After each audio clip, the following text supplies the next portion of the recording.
Bien, écoutez, merci beaucoup, Madame la rapporteure, mes chers collègues. Je vous rappelle que le Sénat a donc constitué une mission d'information sur la gestion des risques climatiques et l'évolution de nos régimes d'indemnisation. À l'initiative du groupe socialiste et républicain, notre collègue Nicole Bonnefoy en est donc la rapporteure. L'objectif principal de cette mission est d'identifier et d'analyser les difficultés liées à l'indemnisation des sinistres résultant des aléas naturels de forte intensité et de proposer des solutions pour y remédier. Nos réflexions intègrent également des mesures de nature préventive dès lors qu'elles permettent de limiter les conséquences des aléas naturels et donc de maîtriser les besoins d'indemnisation. Bien évidemment, le régime d'indemnisation des catastrophes naturelles, dit régime CatNat, sera placé au centre des travaux de la mission. En effet, depuis plusieurs années, des sinistrés signalent des problèmes de prévisibilité et de transparence dans la mise en œuvre de ce dispositif d'indemnisation qui les place souvent dans des situations matérielles particulièrement difficiles.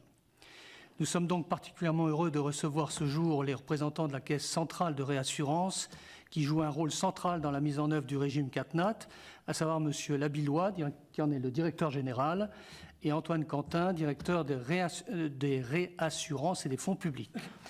Donc je vais tout de suite laisser la parole à Nicole Bonnefoy, et ensuite après, messieurs, nous vous laisserons, allez, on va une petite vingtaine de minutes, de façon à ce que nos collègues puissent évidemment poser toutes les questions nécessaires suite à votre intervention, car nous devrions finir entre moins 10 et moins 5, puisque nous avons des auditions, mais à l'extérieur, à 16 heures précises. Voilà. Merci à vous, Nicole.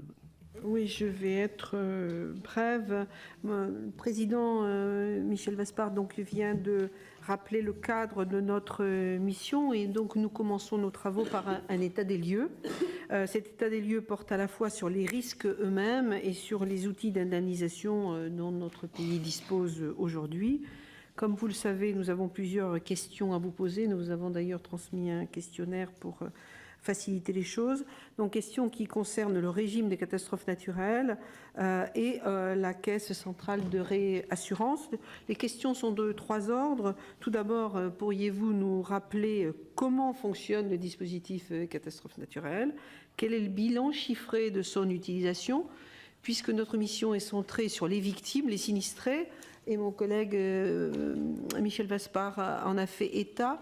Nombreux sont les sinistrés qui ont des reproches à effectuer à ce système quant à l'appréciation de l'état de catastrophe naturelle et aux délais d'indemnisation qui sont parfois relativement longs.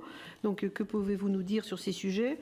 Une seconde question s'agissant des acteurs qui mettent en œuvre le dispositif de catastrophe naturelle. Donc, quel est le rôle de la Caisse centrale de réassurance dans ce dispositif? Puis enfin, il est intéressant pour donc une mission parlementaire de vous entendre sur des pistes d'amélioration possibles pour mieux faire face aux risques et aux besoins d'indemnisation. Voilà, j'étais brève et je vous passe la parole avant que nos collègues puissent ensuite vous interroger. Voilà, c'est à vous, monsieur. Merci beaucoup. Je vais être très rapide sur la première partie concernant le fonctionnement du régime d'indemnisation des catastrophes naturelles, sachant que les informations précises et détaillées sont largement disponibles et de toute façon nous vous les fournirons par écrit suite à cette audition. Pour dire les choses très simplement, le régime d'indemnisation des catastrophes naturelles est un partenariat public-privé qui a été établi en 1982 en prenant appui sur l'assurance des dommages aux biens, à la fois des biens immobiliers, des biens professionnels et industriels, des biens, des véhicules automoteurs, toute assurance qui avait un fort taux de pénétration dans le pays, en tout cas en métropole, ce qui n'est pas le cas des DOM, on aura peut-être l'occasion d'en parler. Et en s'appuyant donc sur ce fort taux de pénétration des assurances dommages aux biens, le législateur a simplement ajouté une extension de garantie obligatoire pour les dommages causés par les catastrophes naturelles. Donc c'est ça le dispositif. Donc ce qui est très intéressant dans ce dispositif, c'est qu'on s'appuie sur l'industrie de l'assurance pour la distribution des garanties et également, surtout, pour la gestion des sinistres, parce que c'est un vrai métier que d'évaluer un sinistre et l'indemniser, ce que, pardon de le dire simplement, ce que ne sait pas faire aucune administration. Je veux dire, c'est un métier à part. Alors, là où le rôle de l'État est important, c'est que, bien entendu, en cas de catastrophe naturelle, et sans aller chercher des événements cataclysmiques comme une crue centenale de la Seine ou un tremblement de terre à Nice qui transforme cette ville en presqu'île, vous pouvez avoir un certain nombre d'événements naturels qui causent des dommages dont le coût cumulé est extrêmement important. Et donc, il est important qu'il y ait une réassurance qui garantisse la solvabilité du marché de l'assurance et donc l'indemnisation complète et certaine et rapide des assurés. Mais surtout, ce qui est déterminant dans l'existence et le rôle, donc j'en passe au rôle de CCR, c'est le fait que on n'a pas on n'a pas une exposition et une vulnérabilité égale face aux catastrophes naturelles, face aux risques naturels, selon l'endroit où on habite. Selon que vous habitiez dans un appartement au 3e étage sur la butte Montmartre ou en Martinique, à la fois soumis au risque de tremblement de terre, de volcanisme et de cyclone, vous n'avez pas du tout la même exposition au risque. Et concrètement, ça veut dire que dans un cas, dans le premier cas, vous n'auriez pas du tout intérêt ou l'intention de vous assurer. Et dans le second cas, quand bien même vous auriez cette intention, vous ne pourriez pas, parce que ce serait beaucoup trop cher, ou vous auriez beaucoup de difficultés à trouver un assureur qui accepte de couvrir le risque. Et donc, pour revenir un peu en arrière, ce qui est intéressant dans ce partenariat public-privé, c'est qu'on est parti donc des contrats d'assurance dommages aux biens, dont la tarification était établie en fonction de la sinistralité hors risque naturel, et on a simplement, en plus de l'obligation d'extension de garantie, assorti à cette obligation d'extension de garantie, un taux de surprime unique de 12%. Donc ça ne veut pas dire que le tarif pour s'assurer contre les risques naturels est le même partout, mais ça veut dire que en proportion de la prime payée, il est le même partout. Ce qui garantit la capacité pour tous les assurés, pour tous les citoyens français, pour tous les ménages, pour tous les professionnels, toutes les entreprises, d'assurer leurs biens, et s'agissant des entreprises, d'assurer leur perte d'exploitation également, le cas échéant, contre l'effet des risques naturels. Et la conséquence de ce système est très simple, c'est que si vous comparez par rapport à des pays qui n'ont pas de telle organisation ou d'organisation analogue. En France, en France métropolitaine, en tout cas, vous avez 90%, plus de 98% des ménages qui sont couverts contre les effets des catastrophes naturelles. Et donc qui sont, en cas de sinistre, indemnisés.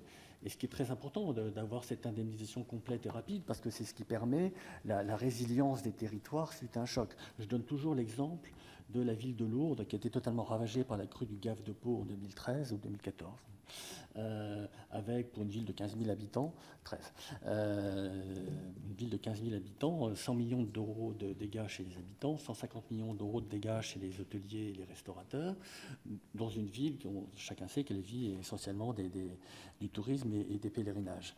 Et en moins de 6 mois, les assurances ont fait leur boulot, elles ont indemnisé, les professionnels du bâtiment ont fait leur boulot, ils ont réparé, et au bout de 6 mois, la vie économique reprenait. Donc c'est une garantie très forte de résilience des territoires. Et le système permet en plus, et j'insiste encore une nouvelle fois là-dessus, une péréquation entre les territoires fortement exposés et les territoires faiblement exposés. Et donc, ça contribue à réduire les inégalités au sein de la République. Donc, j'ai perdu le fil, du coup.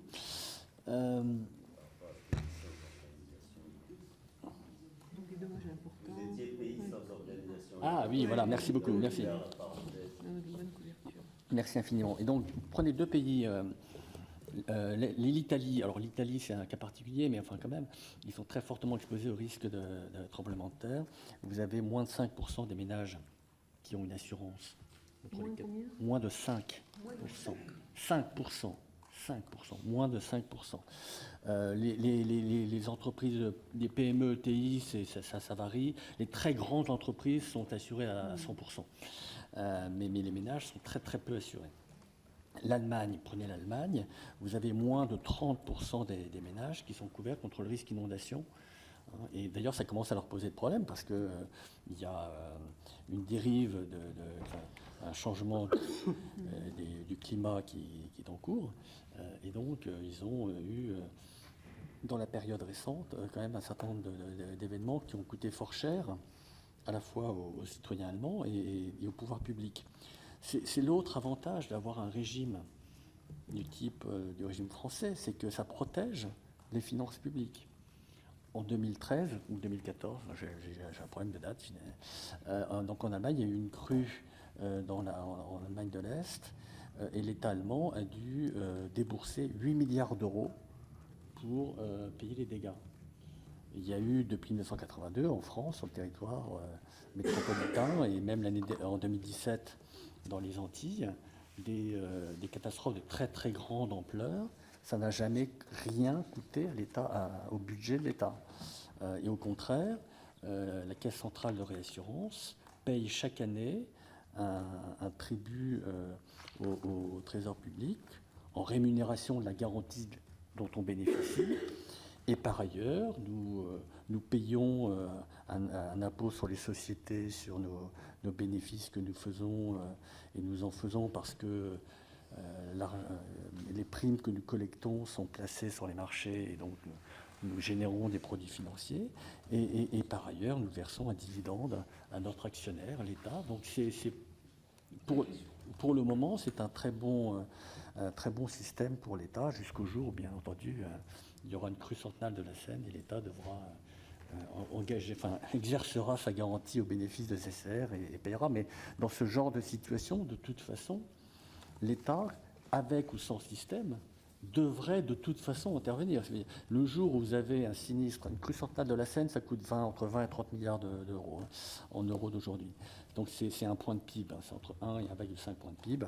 Il est hors de question que l'État reste les bras croisés et puis laisse le marché, les citoyens se débrouiller et l'économie se refaire tant bien que mal. Donc c'est le pari de Pascal, quoi. C'est autant avoir un système préfinancé qui permette de couvrir les risques. Je pense avoir traité une partie de vos questions. Je n'ai pas traité la partie les difficultés.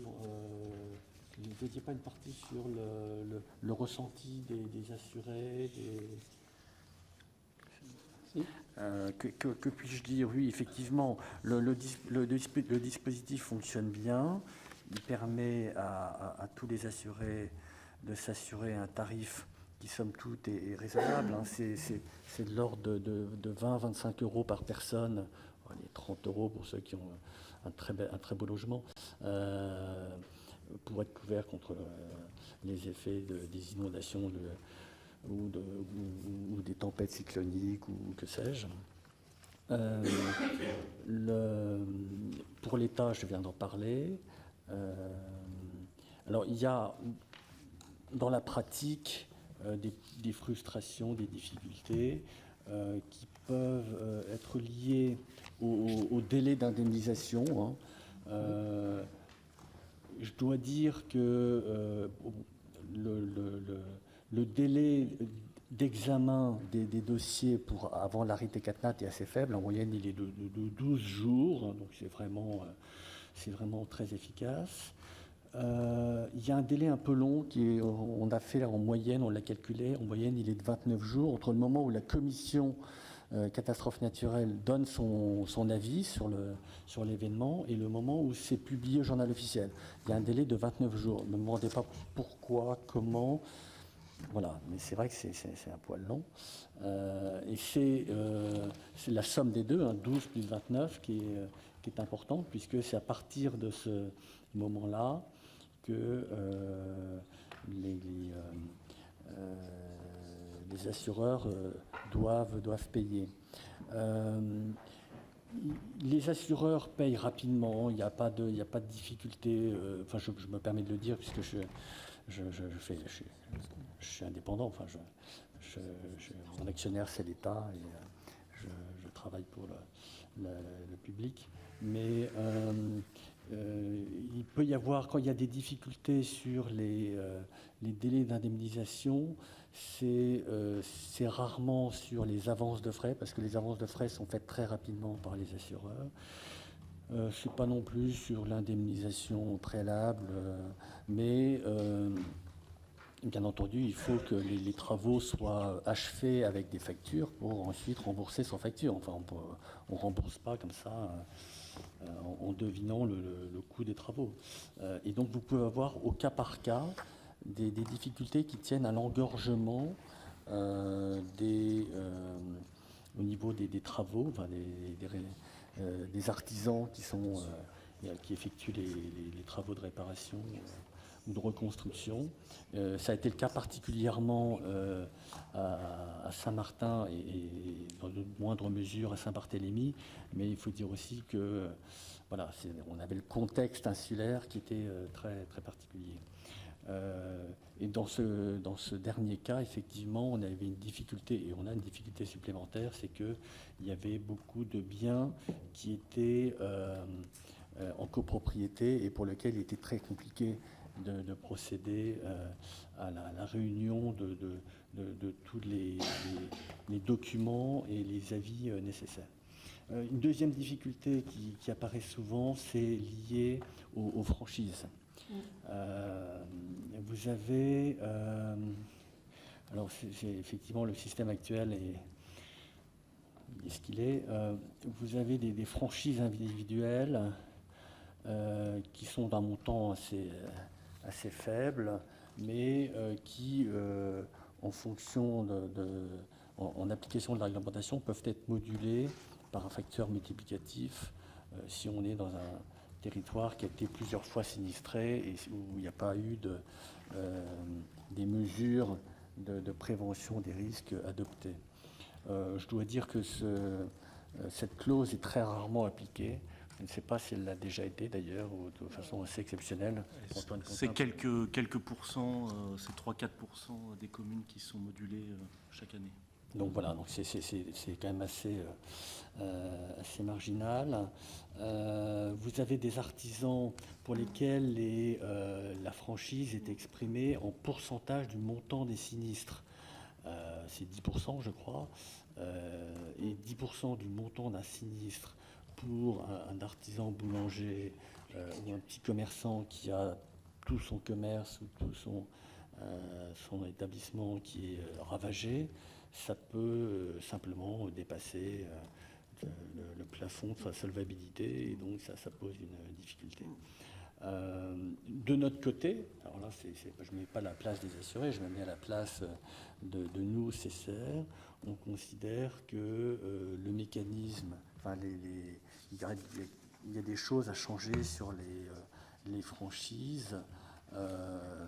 Alors certainement avoir une franchise exprimée en un pourcentage du sinistre pour tout le monde, y compris pour les particuliers, puisque c'est pas un montant absolu ne représente pas la même charge selon le niveau de vie et la valeur du bien immobilier.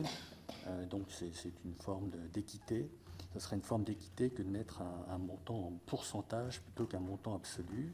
Il faudrait certainement plafonner les franchises pour les artisans commerçants. Bon, j'aurai l'occasion de revenir sur ce sujet lorsqu'on parlera de la réforme de Gym 4A, si vous le souhaitez. Je ne sais pas si sur votre premier jeu de questions, il y a un volet que je n'ai pas abordé. Moi, merci déjà pour cet exposé. Au fur et à mesure que vous interveniez, je réfléchissais. Il y a la première question que je me posais, c'était il y a les territoires reconnus en catastrophe naturelle et ceux qui ne le sont pas. Donc une commission ministérielle qui accorde ou qui ne l'accorde pas. Et pour l'avoir vécu, nombreux sont les sinistrés qui ne comprennent pas pourquoi telle commune a pu être classée en catastrophe naturelle, reconnue comme telle et pas d'autres. Et donc ma question est de savoir, est-ce que vous faites partie, la Caisse centrale de réassurance, de cette mission ministérielle qui participe à la reconnaissance ou pas, d'ailleurs, de catastrophes naturelles? Première question. Deuxième chose, mais vous les avez évoqués un peu, et on le partageait en aparté avec le président, c'est le ressenti des sinistrés, même si on a bien entendu que c'était un régime qui couvrait, je ne sais plus combien vous avez dit, 98% des ménages français, comparé à d'autres pays, donc qui avaient tout son intérêt. Et néanmoins, il y a une perception comment dire, qui n'est pas toujours très positive, avec des délais importants en termes d'indemnisation, avec un dispositif donc, qui doit être plus rapide, plus généreux, plus incitatif. Et je pensais en particulier, mais vous l'avez évoqué, problématique de franchise trop élevée à charge des professionnels, les artisans, les commerçants, etc., qui s'élève aujourd'hui à 10% des dommages matériels, donc avec un minimum de 1 140 € pour toutes les petites entreprises. Et ça, c'est un vrai problème. Donc, il y a nécessité probablement d'évoluer sur cette question. Et puis, je pensais également à la généralisation de la prise en charge des frais de relogement des sinistrés, donc ils sont contraints de quitter leur logement après une catastrophe naturelle, ce qui n'est pas nécessairement pris en considération aujourd'hui. Voilà comme ça les premiers éléments qui me venaient à l'esprit avant de passer la parole à mes collègues. Alors sur le premier point, sur les critères de reconnaissance de l'état de catastrophe naturelle. Je précise tout de suite que nous participons à cette commission, mais en tant que secrétaire, nous n'avons pas voix au chapitre. Nous établissons le compte-rendu. Mais ce qui ne nous empêche pas d'avoir un point de vue expert sur la question donc, des critères de reconnaissance de l'état de catastrophe naturelle. Je rappelle que le principe, c'est, et je suis en train de chercher le terme exact,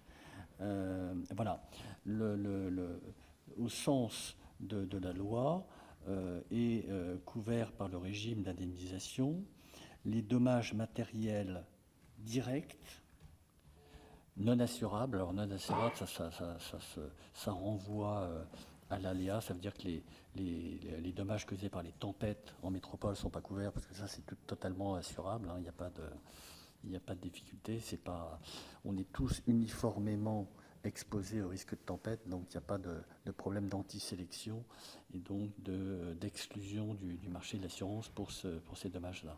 Contrairement aux inondations, sécheresses, mouvements de terrain, séismes, cyclones, pour lesquels c'est plutôt des aléas qui sont localisés sur certains territoires et donc avec des problèmes d'antisélection et d'exclusion de l'assurance. Donc je reviens. Donc sont indemnisés les dommages matériels directs. Donc aujourd'hui, effectivement, je vous le confirme, les frais de relogement ne sont pas couverts par le régime d'indemnisation, mais ils peuvent l'être par ailleurs par l'assureur. Il n'y a aucune difficulté. Je veux dire, rien n'empêche un assureur de le généraliser. Alors c'est autre chose, mais sur lequel je vais revenir. Donc, dommages matériels directs ayant eu pour cause déterminante l'intensité anormale d'un agent naturel.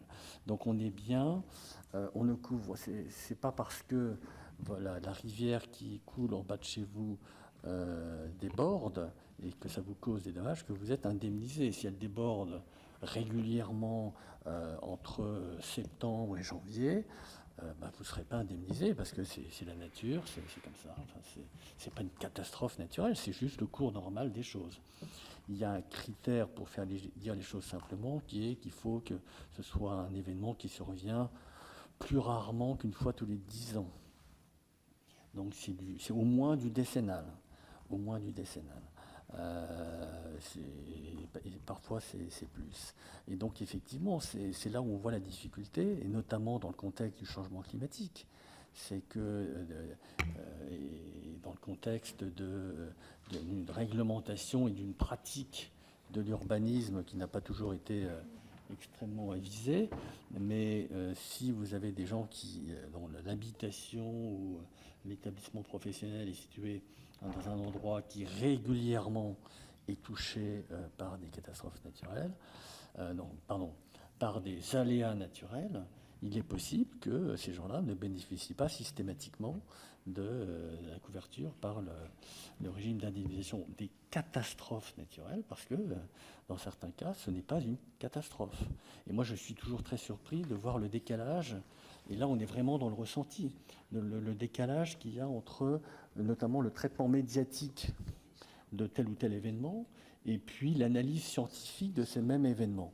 En 2016, vous avez, et même en janvier de 2018, je vais parler de janvier 2018, parce que autant en juin 2016, c'était assez atypique, mais en janvier 2018, vous avez eu une crue de la Seine.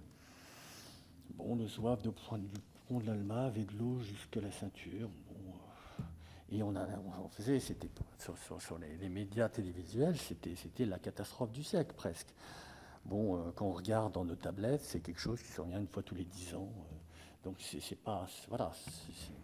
Il faut aussi qu'on réapprenne à vivre avec l'élément naturel qui a sa propre respiration. Et donc le zouave du pont d'Alma qui a de l'eau jusqu'à la ceinture, c'est quelque chose de naturel sans être catastrophique. Donc il faut qu'on prenne, et ça nous renvoie à un des éléments forts du projet de réforme du régime d'indemnisation, qui est tout le volet prévention. Il faut qu'on soit capable, par les mesures de prévention appropriées, de se prémunir, se protéger contre ces événements récurrents d'ampleur moyenne. Je reviens donc sur votre deuxième question, donc le ressenti des sinistrés. Donc j'avais abordé le point concernant les délais et les franchises. Hein. Je ne reviens pas sur ce que j'avais dit. Sur les frais de relogement, ça me permet de dire une chose pour être très clair. Sont couverts au titre du régime d'indemnisation les dommages, les garanties qui sont couvertes au titre du contrat de base. Donc si vous êtes protégé, si vous êtes indemnisé des frais de relogement au cas où votre appartement brûle, à ce moment-là, ça peut faire sens de prévoir que ça soit couvert par le régime d'indemnisation. En sachant que, encore une fois, rien n'empêche l'assureur, pour cette garantie-là, de l'exercer, y compris en cas de catastrophe naturelle, et de se réassurer auprès du marché privé. Enfin, il n'y a pas de... CCR n'a aucun monopole de couverture des catastrophes naturelles, je précise. Hein, on est en parfaite concurrence avec les réassureurs du marché privé. On bénéficie de la garantie de l'État, ce qui nous permet d'offrir des garanties illimitées, ce que ne font pas généralement nos concurrents privés, voire pas du tout, et ce qui nous garantit de facto une part de marché de 90% qui est extrêmement importante, ce qui nous permet de faire la péréquation entre les territoires fortement exposés et les territoires qui ne sont pas exposés. Donc maintenant, la question, c'est est-ce qu'il faut rendre obligatoire pour tous les contrats d'assurance le remboursement des frais de relogement, y compris lorsque c'est lié à un incendie ou à une autre cause qu'une cause naturelle. Et c'est important parce que je rappelle que la prime CatNat, c'est 12% de la prime totale. Donc j'insiste pour qu'il y ait un alignement entre les garanties du contrat de base et les garanties de l'extension CatNat. C'est important, sinon vous allez vous à produire une charge pour le régime et donc pour CCR et donc pour l'État, à laquelle ne correspondra aucune prime pour CCR et donc pour l'État. Donc vous allez créer un mécanisme de subvention. Donc ça, c'est un point important à avoir en tête. Le dernier point important à avoir en tête, c'est voilà, est-ce qu'il y a une volonté de la part de tous les assurés, de tous les assureurs du marché, de l'État, d'avoir cette obligation d'extension des frais de relogement, mais pour tous les contrats et tous les dommages. Merci beaucoup, monsieur. Je vais passer la parole à mes collègues. Donc, le premier qui a demandé la parole, c'est monsieur Donis. Alors, si vous voulez bien, vous répondrez à l'ensemble des questions, de façon à ce que nous ne prenions pas trop de temps, sinon on va vraiment dépasser l'heure. Merci, Monsieur le Président. Mes convictions philosophiques m'interdisent de faire un lien de cause à effet entre la localisation sur Lourdes et le délai de moins de 6 mois d'indemnisation, mais l'élu du Sud-Est que je suis est enchanté par ces délais, parce que quand je regarde les inondations de Biot, dans proximité de la technopole de Sophia Antipolis, Antibes, Cannes, il m'est encore revenu très récemment. C'était le 3 octobre 2015. Des cas de personnes qui ne sont toujours pas indemnisées. Donc je suis un peu étonné que l'on dise Lourdes, moins de 6 mois d'indemnisation pour la totalité des sinistrés en question, et le cas de figure. Donc, pensez-vous, non pas qu'il y ait un lien de cause à effet, mais quelles sont les raisons qui peuvent entraîner? Ce qui m'amène à d'ailleurs demander si notre commission, si ce document existe, si ces statistiques existent, est-ce que vous possédez les montants moyens d'indemnisation rassemblés aussi par région et type de sinistre, de façon à ce qu'on voit un peu l'évolution de ces différents risques. Deuxième question, c'est sur la notion anormale. Vous avez dit vous-même, les changements climatiques vont rendre cette notion extrêmement délicate à manier.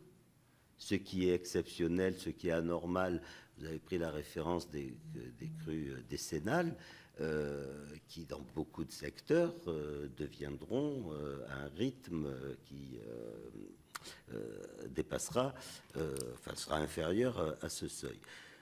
Ce qui amène d'ailleurs à votre sentiment, une troisième question sur votre sentiment.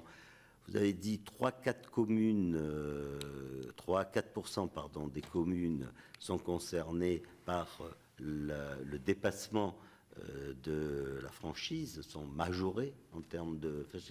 Est-ce que ça ne convient pas d'abandonner, vu la faiblesse du nombre concerné, 3-4%, c'est relativement faible. Est-ce que ce n'est pas une source supplémentaire d'incompréhension pour nos concitoyens? Et là encore, peut-être de traitement différencié. Et enfin, j'irai très vite sur la notion de contrat unique. Est-ce que vous pensez qu'il est souhaitable qu'il y ait garantie de base et catastrophe naturelle qui soient incluses dans un contrat unique beaucoup plus clair et protecteur? Vous avez abordé la question à la fin, mais Monsieur le Président, vu les délais, je propose même d'omettre pour Merci, Monsieur Donis. cette question. Merci de votre compréhension. Merci, Monsieur le Président. Merci, Monsieur, pour votre exposé. Moi, j'aurais deux questions. La première concerne donc le fait que la sinistralité cadenat causée chaque année en métropole par les principaux phénomènes climatiques devrait au moins doubler d'ici 2050. Cela suppose, je pense, que ça va s'accompagner d'une augmentation, j'espère pas d'un doublement, mais d'une augmentation des cotisations aux assurances, parce que je ne vois pas comment on pourrait, enfin en tout cas, les compagnies d'assurance pourraient fonctionner autrement. Donc à un moment donné, ça risque de devenir très compliqué pour les particuliers, mais je pense aussi aux collectivités territoriales. Donc est-ce que vous avez la possibilité de nous donner des précisions sur l'évolution éventuelle donc de ces cotisations.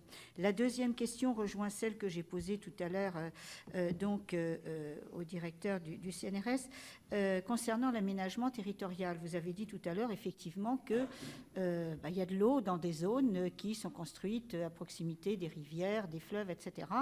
et qui aujourd'hui seraient déclarées inconstructibles. Sauf que les personnes sinistrées et les derniers événements dans l'Aude en particulier l'ont montré, les personnes sinistrées sont des propriétaires qui sont de bonne foi, soit parce que lorsqu'ils ont construit, on leur en a donné l'autorisation, soit parce qu'ils ont acheté un bien qui était déjà construit. Donc on ne peut pas non plus les rendre responsables du phénomène et à ce titre les pénaliser. Donc est-ce que vous avez des éléments sur cette approche, à mon avis, qui devrait être un petit peu nuancée? Je vous remercie. Madame Jasmin. Oui, merci, Monsieur le Président. Alors, ma question sera justement compte tenu de la fréquence de l'intensité des différents aléas. Alors, est-ce que vous pensez que le système actuel pourra être pérennisé? Est-ce qu'il n'y a pas à revoir l'ensemble de ce système? Et est-ce que vous tenez également compte des plans locaux d'urbanisme dans leur mise à jour pour pouvoir indemniser, mettre à jour vos données et savoir si vous devez réévaluer également en fonction de lieu où les personnes habitent? Merci. Madame Jourda. Merci, Monsieur le Président. Moi, simplement dire, puisque je suis sénatrice de l'Aude, donc je suis encore dans tous les processus et procédés d'indemnisation et encore sur le choc d'une inondation meurtrière qui a fait 11 morts dans le département et 6 dans ma ville, qui est la ville de Trèbes.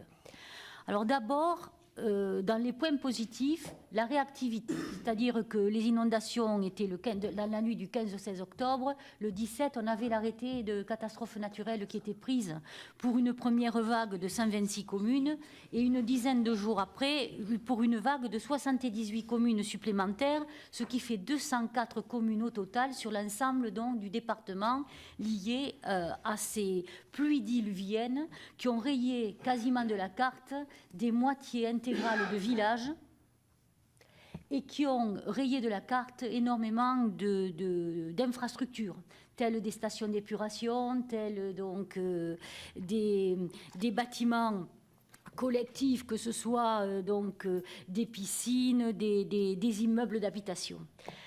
Moi, dire que je crois effectivement, monsieur, qu'il est à revoir dans notre système assurantiel et d'indemnisation certains dispositifs. Pourquoi? Vous l'avez évoqué, je n'y reviens pas. Il y a la question des franchises qu'on a longuement évoquée, la question du relogement. Moi, je dirais, pour exemple, que la communauté d'agglomération de Carcassonne est celle qui a avancé les fonds pour le relogement des sinistrés pour que ce soit efficace et efficient le plus rapidement possible. Mais il y a ensuite ce que on n'a pas évoqué, ce qui est le degré de vétusté qui entre dans les contrats d'assurance et qui sont extrêmement pénalisants. Ensuite, il y a pour les particuliers, les moins nantis de nos particuliers, parce qu'il y a effectivement les personnes qui vont être assurées, on va dire, correctement.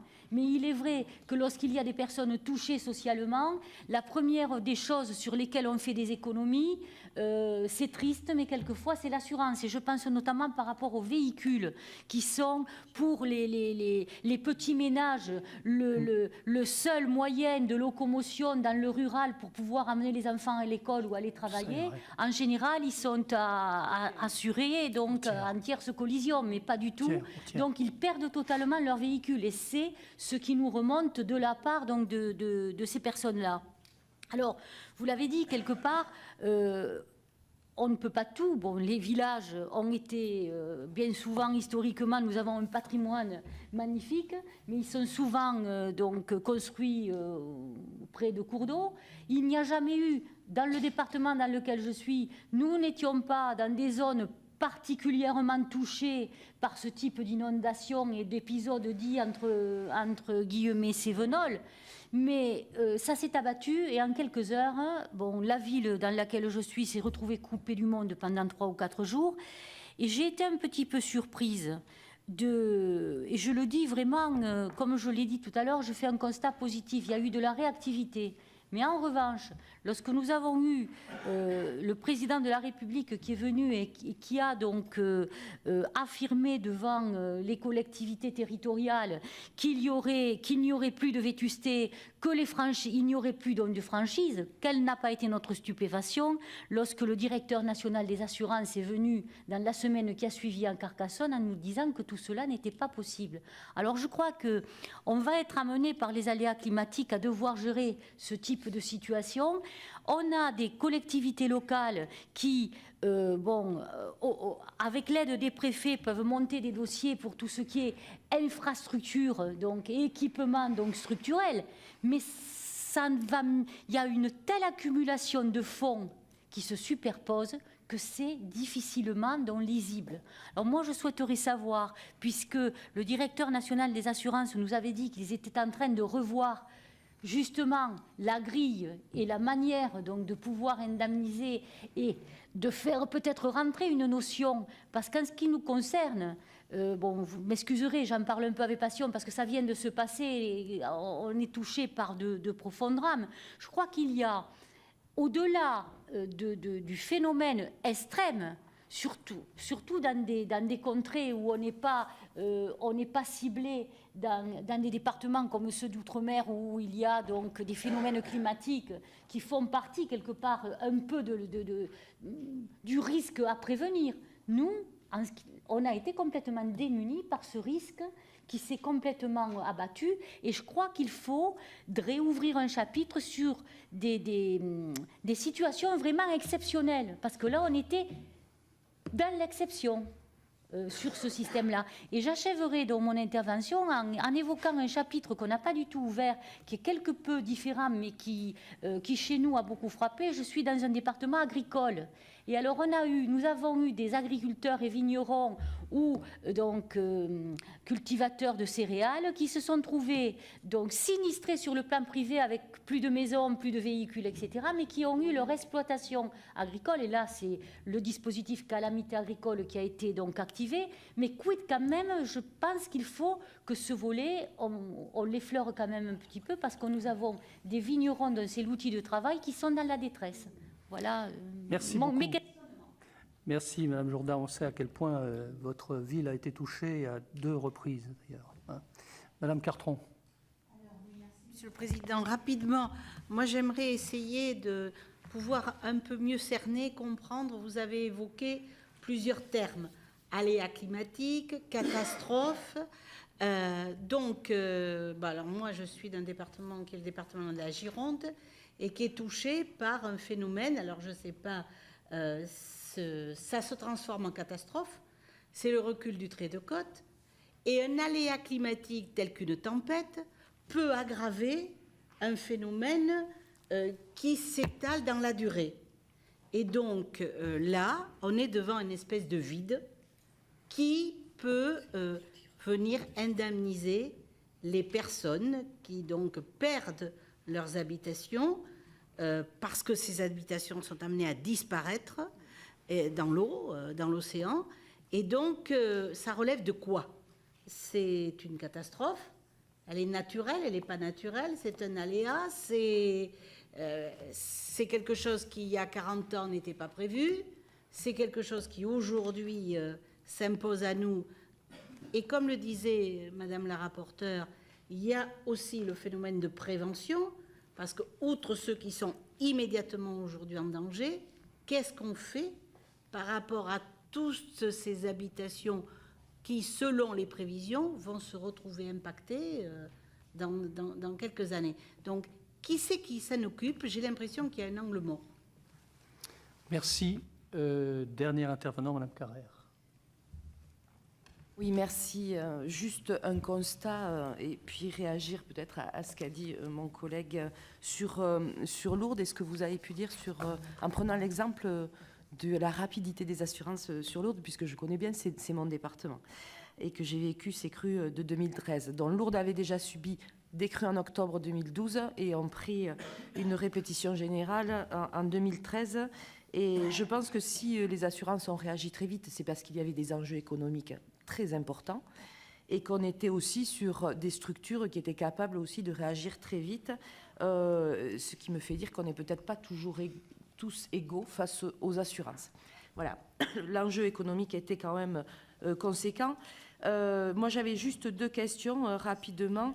Est-ce que vous avez une idée en pourcentage des surcoûts, des primes qu'on peut avoir d'assurance consécutive à un événement comme ça?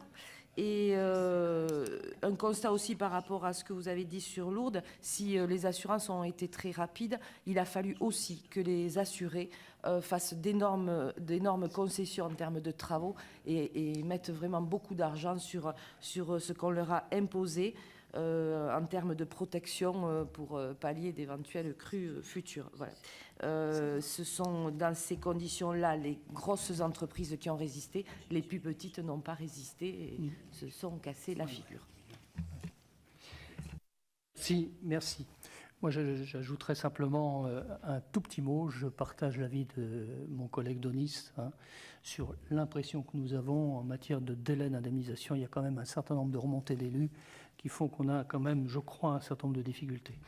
Monsieur, alors qui répond? C'est vous, monsieur? Si ça ne vous ennuie pas, excusez-moi, si ça ne vous ennuie pas, vous avez un peu moins de 10 minutes. Donc j'ai 10 minutes de rap parce qu'on m'avait dit que ça se terminait à moins 10 et donc il est. Oui, non, 9, mais il faut qu'on soit parti, aller à moins 2, moins 3. Voilà. Donc il y a une douzaine de questions. Je vais répondre très rapidement pour celles auxquelles je peux porter une réponse. Sur la prise en charge du coût des travaux de protection pour ne plus subir à l'avenir des dommages équivalents, ça effectivement c'est un angle mort du système actuel et sur lequel il serait judicieux de se pencher à l'occasion de la réforme du régime parce que c'est ce qui permet ensuite de diminuer les coûts pour les catastrophes naturelles. Voilà, c'est un régime qui date de 1982. Il est remarquable sur un certain nombre de plans. Il n'est pas absolument parfait aujourd'hui. Vous parliez du surcoût des primes post-événement, enfin donc l'augmentation des tarifs post-événement. C'est ça que vous faisiez référence.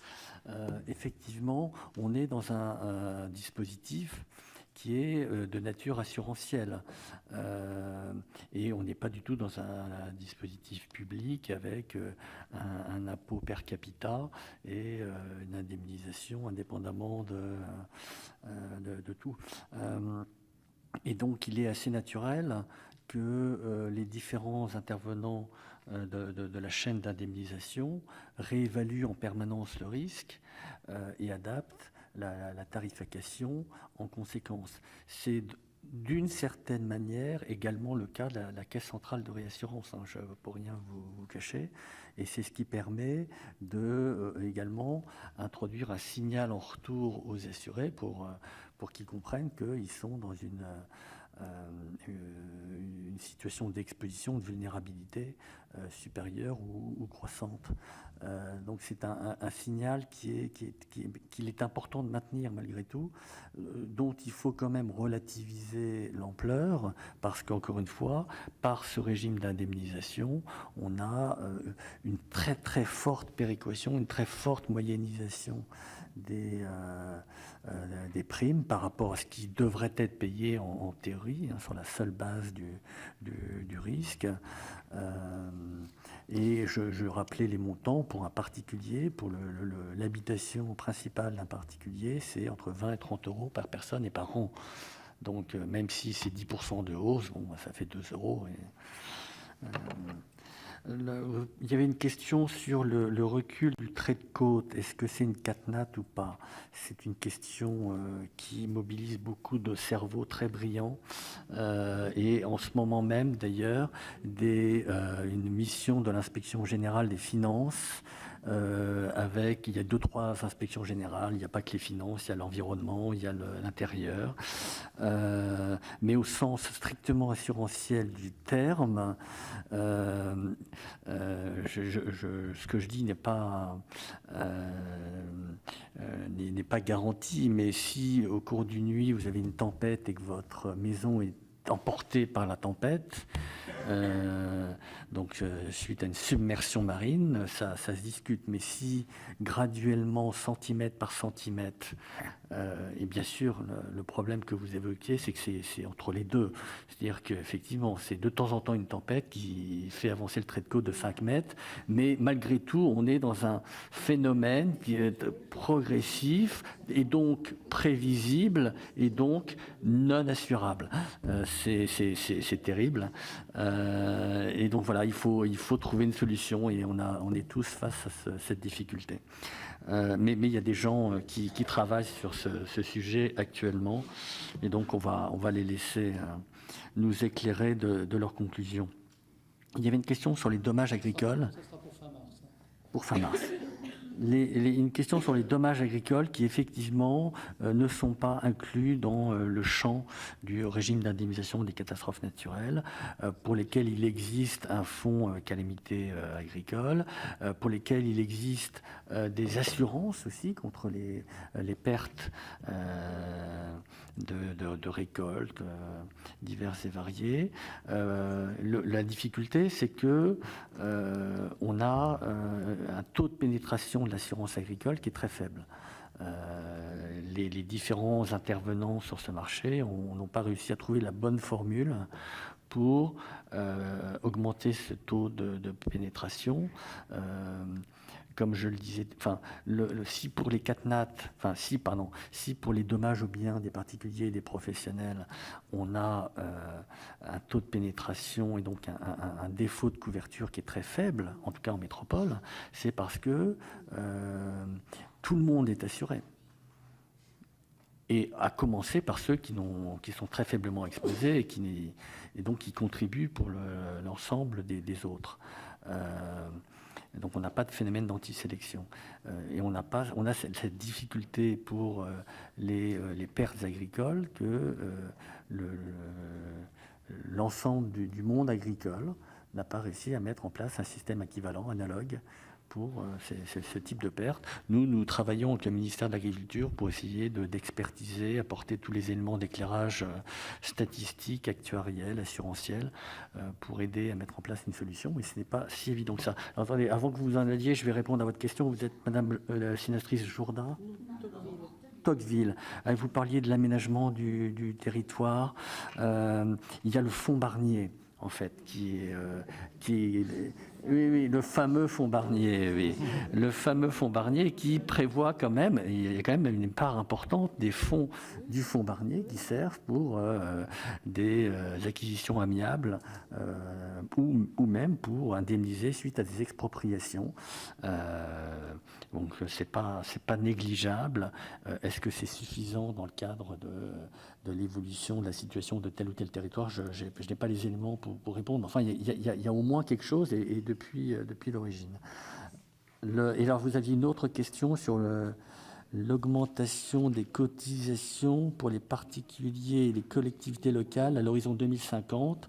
Alors, oui, nous avons nous-mêmes publié une étude qui montre que le coût des catastrophes naturelles à cet horizon devrait doubler, même peut-être augmenter encore davantage. Mais pour l'essentiel, l'augmentation n'est pas liée à l'augmentation de la fréquence et de l'intensité des éléments naturels. C'est simplement parce qu'on est de plus en plus riche, on a des biens mobiliers et des entreprises qui coûtent de plus en plus cher. Et donc ça ne nécessite pas un changement du taux de surprime. En revanche, effectivement, il y a quand même, on prévoit quand même une augmentation de l'ordre de 30 à 50% de l'intensité, de la fréquence des éléments naturels et de la concentration des personnes et des activités économiques dans les zones exposées. Et ça veut dire qu'il faudrait, à cet horizon 2050, passer d'un taux de surprime de 12% à 18%, sauf à développer les mesures de prévention nécessaires pour réduire la vulnérabilité des personnes et des entreprises. Oui, passer de 12 à 18%. Et donc, ça fait... voilà. Donc, voilà, c'est un ordre de grandeur. je reprends dans l'ordre inverse que j'avais adopté. Oui, il y a le problème de la sous-assurance qui ne concerne pas que les particuliers d'ailleurs. Je dis ça parce que dans le cas d'Irma, la collectivité locale de Saint-Martin avait eu la bonne idée de céder aux sirènes d'un assureur qui proposait un tarif particulièrement intéressant, mais ce tarif était particulièrement intéressant parce qu'il y avait une limite de garantie qui était faible. Et donc, suite au cyclone Irma, ils ont eu un sinistre de 50 millions. Et dans le contrat, c'était marqué que la limite de garantie, c'était 15 millions. Et donc, voilà. Donc, il n'y a pas que les particuliers qui sont concernés par ce phénomène de sous-assurance. Le régime d'indemnisation fonctionne parce que tout le monde, pour qu'il fonctionne et pour qu'il fonctionne bien, il faut que tout le monde soit responsable. Et à commencer par les ménages et les entreprises qui doivent s'assurer. Si les ménages et les entreprises ne s'assurent pas, par définition, elles ne peuvent pas bénéficier de l'assurance. Enfin, c'est juste une lapalissade. Alors, pour ce qui n'interdit pas de se poser des questions sur est-ce qu'il ne pourrait pas prévoir un dispositif particulier, notamment pour ce que vous disiez, pour les véhicules, pour les gens qui sont assurés au tiers. Est-ce qu'on ne peut pas inventer une assurance entre le tout risque et le tiers et qui bénéficie quand même de... Voilà, mais c'est des réflexions qu'il faut conduire. Vous aviez une question, madame, sur la prise en compte dans notre évaluation du risque des efforts qui sont faits en matière d'urbanisme. La réponse est oui, et pas seulement en matière d'urbanisme, mais également en matière d'ouvrages de protection contre tel ou tel événement naturel.